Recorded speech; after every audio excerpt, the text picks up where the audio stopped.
Yo, what's up? Draco Long here, answering a question I often get from guests while bartending. The question is, where does my inspiration come from for the drinks I created? My ideas don't really come from just one source. It can come from multiple avenues. Sometimes inspiration will be found in an old recipe from an old cocktail book, such as this one, which I love, The Flowing Bowl, What and When to Drink by William Smith. In this book, I found a milk punch recipe which I loved called the Sherry Bowl. And in it, there's cognac, rum, sherry, lemon, and milk. And I took that recipe a little bit further by adding coconut water and coconut milk. And then I also added green tea with toasted rice to make it a little bit more complex in flavor profile. So this is just one example of how I would use an old cocktail recipe to find inspiration. Other times, I'll check out to see what other bars are doing.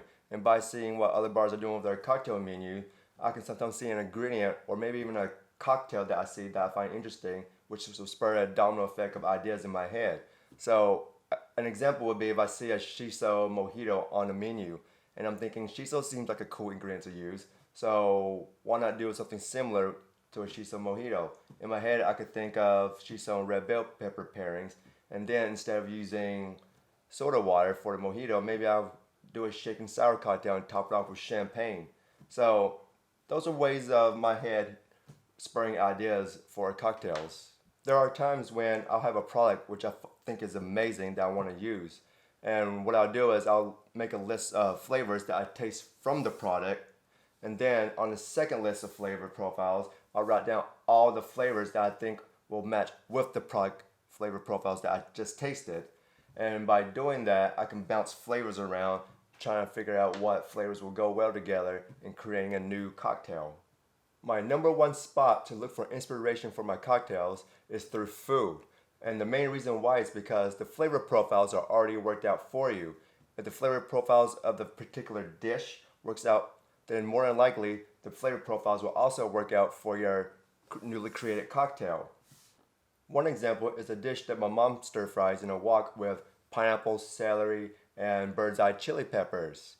And what I did was I took the pineapple and the celery as the main ingredient, and I based all other ingredients surrounding the pineapple and celery flavor profile. And what I ended up using was lemon, tamarind, mint, chin-chin, mezcal. And then the icing on the top, I topped it off with some champagne. I know what you're thinking. Tamarind, celery, even tamarind and mint, how do these flavors even go well together? Well, you're in luck. I have an in-depth masterclass food pairing video for you to check out, which shows you how I create all these unique flavor pairings for my cocktails. Be sure to click on the link above me for more information. I hope you enjoyed this quick look on how I get inspired for creating my cocktails. I'll be sure to post a link of a more thorough step-by-step masterclass of cocktail creation video when I have it ready. Until then, peace out.